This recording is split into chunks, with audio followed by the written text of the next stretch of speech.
Hey guys, today video in English. We're going to talk to Bradley Sutton from Helium 10 and ask him some amazing questions. Bradley, how's it going? I'm doing all right. You ready for the questions? You ready for the truths? Perfect. What is it?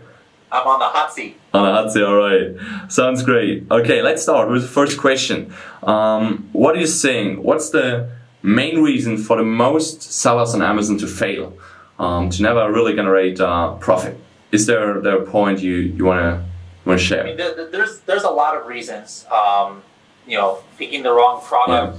Yeah. You know, thinking that, hey, I'm going to pick a product I like to do instead of where the opportunity is. But if I was just to make a big generalization, it would be probably thinking too much like a seller and not like a buyer. Fuck so, yeah. That's a good one. That's a pretty good one.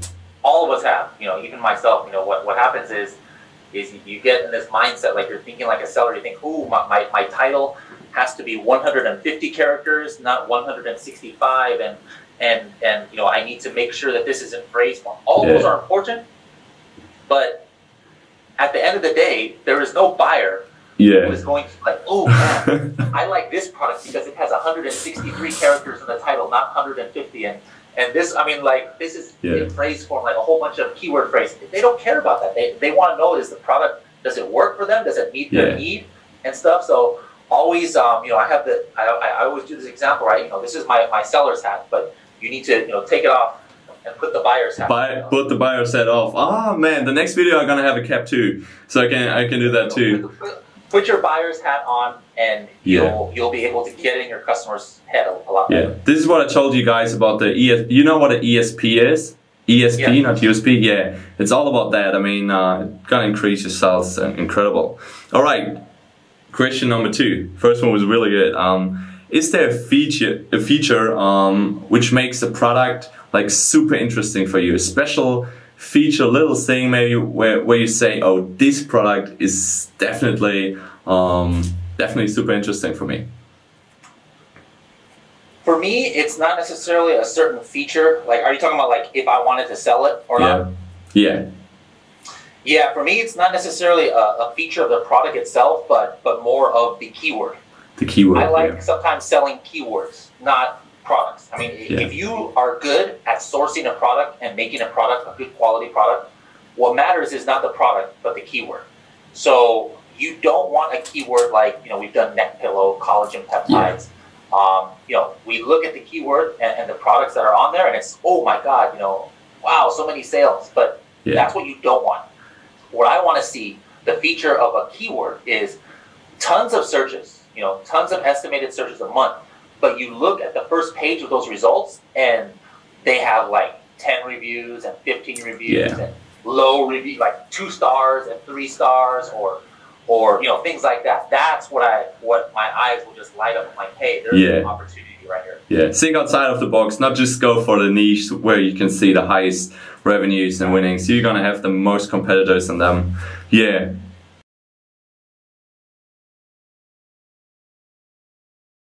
Like I said, there is no necessarily wrong way, but the important thing is, regardless of what method you use, PPC, launch websites, maybe you're doing a Facebook promotion, you've got to make sure that you are targeting the correct keywords.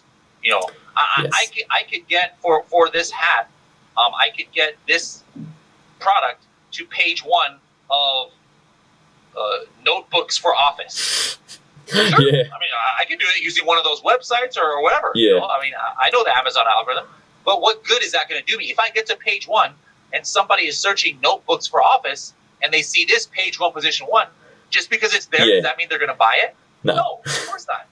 They're not going to buy it. So it's going to fall off of page 1, and then you just lost all your money that you invested in that. So make sure you're picking the right keywords for whatever you're promoting. Absolutely. All right. How do you think about giveaways, by the way, like this huge giveaway action, stuff like this at the launch? Yeah, if you have the budget to do that, that is the fastest way to get to page 1. But it's expensive, and there's different things that you have to be careful of. Like, for example, before you could do it like, 90%, 95% discount. Not anymore. Amazon frowns upon that kind of thing in the last few months. you've also got to be careful that multiple people are not buying your product, because Amazon could technically suspend you for that if like the same person is buying your product to the same address, because in their minds they think that you're one of those people who are trying to do the review manipulation. Because what happened was what a lot of the Chinese sellers were doing, and it got exposed in some news websites, is that they had some customer list, and they would get all these fake accounts to buy the product and then ship it to just a random address, because all of these fake accounts don't have addresses. They're just random Amazon accounts. So they would have 20, 30, 40 different accounts all buying the product and sending it to some person who didn't even order, but one address, it is an address. And so the news article came out like, wow, all of a sudden I have 50 speakers and I didn't order any of this. And they where's my new MacBook? I mean, I wouldn't complain about that. No, me neither. But yeah, I got the thing on it. Yeah. But yeah, that's called brushing. And so if a bunch of people are taking advantage of a discount and it's all going to the same address, because like, in maybe Amazon's mind, it looks like you're doing that other thing. You're not. You're not doing anything wrong by doing that giveaway. But just think about how it looks from Amazon's side, and that's why they might suspend you. So just understand that things like that could happen if you're not doing it. I mean, I think they want to make win, and they're not gonna make money when they sell the product for $1 or $1.50, because there's no percentage left. All right. Okay. By the way, how do you think about Amazon as a competitor? Like, Amazon starts selling more and more products and building some brands. In Germany too, I think in the States it's pretty popular for a bit longer. How do you think about that?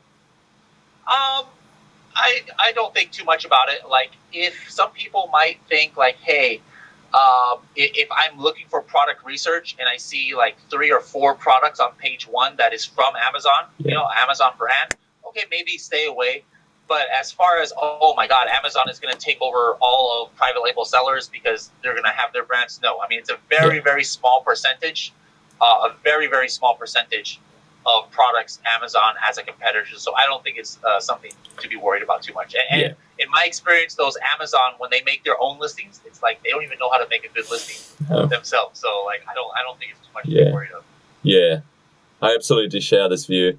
Okay, when we're talking about the competitors, what do you think is, or when you're searching for new products, what is more important? Search for, because we probably not find a lot of competitors, a lot of products that have a really weak listings and just a few reviews. In the most cases, they have whether a lot of reviews or a strong listing. What do you think is more important, or where is it harder to rank and make sales? It's going to be harder to rank and make sales with the lot of reviews. Okay. Because even if the listing is not that great, what happens is they're not even going to click on yours. So they won't even know that your listing is worse than the others, because if there's the top 7 results and you somehow get to number 3, but you have 5 reviews because you're a new product, everybody else has 1,000. The odds are they will never even click on your listing. I mean, like me, what was it? It was just like this weekend. I forgot what I was looking for. Headphones or something like that. And like I was looking and I saw, some had like less than 20 reviews. I didn't even click on it because I'm like, I see some here that have no, it was a scale. For those who haven't been noticing, I've been gaining too much weight here. we're doing a contest here at work called The Biggest Loser. Oh, nice. We're all gonna pay like $100, and the one who wins or the one who loses the most weight is gonna win the whole money. And so the scale for the office, and there was like 2 that had 9,000, and then 8,000, and then 7,000 reviews. Because like scale is something that obviously has been selling on Amazon, but there was one that looked like a new listing. I think it had like 30. I was like, I literally did not even click on it. Okay. It could have been the best listing, the best product, best price, but I'm like 9,000 reviews. I've got to be able to trust. All right, okay. When it's 9,000 reviews, I absolutely agree. Like when it's getting really on the top, it's gonna be hard. Like when it might be like 100 or 80 or 90 reviews, it's another thing. But yeah, definitely for 1,000 and stuff, and especially in products like earphones, like maybe when you're searching for some different like I don't know, you remember this thing about the trampoline, the blue stuff we were searching in our first video? Oh yeah, something like that. For example, when you just have one picture, you have no idea if it actually fits on your one. You also need to get a product listing. The best thing is to try and find the ones that have both of those. Yeah. Low reviews and bad listings. This is the muscle. Yeah. It's actually, I was looking for it. It's making like 20 to 30 grand of revenue right now. It's so big, and still just, there's some new competitors, but yeah, it's still pretty weak. All right. Yeah, let's come to an end, and maybe you have a tip for us. Like, you know, there is a lot of knowledge out in the market, but do you might know something, or probably you do, which no one actually knows, but the most people should? Something that most people don't know. It must not be a big thing, but maybe a little tip or trick. Let me think. I think one thing that's probably important is the canonical URL. We talked about in another video. Canonical URL in gems, but there's a way to actually make your real canonical URL something permanent. So that little hack is you put 5. It doesn't work in all categories, but you put 5 of your main keywords, if you can make it make sense, in the very beginning of your title, all right? Then put a dash, then upload that listing and wait 24 to 48 hours. Your permanent canonical URL, sometimes we'll update those to those exact 5 keywords, so that, you know, if you don't have that, as you saw in that example we did in the gems video, Amazon is just picking random keywords from your title.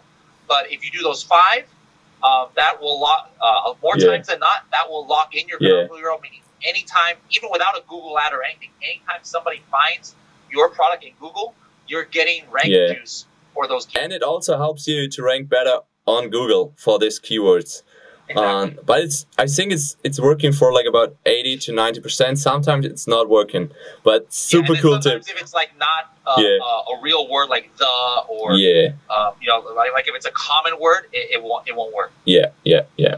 All right, that's pretty cool. Okay, one last question. Maybe, is there, of your opinion, like the best external traffic? Like, where do you think are the most valuable customers are coming from? Which platform or which kind of advertising? Is there, I mean, I don't know, is there even a special platform, or how do you think? Just remember, Amazon likes any outside traffic. So, you know, if you've got traffic coming from social media, they love it. You've got traffic coming from Google, they love it, you know, because it's just more business for Amazon. But you want to find traffic that has buyer intent, you know, so sometimes YouTube is really good, because if somebody sees an unboxing video on YouTube, or a generic brand related one, and they actually find the link and they click on it, they've got probably some buyer intent.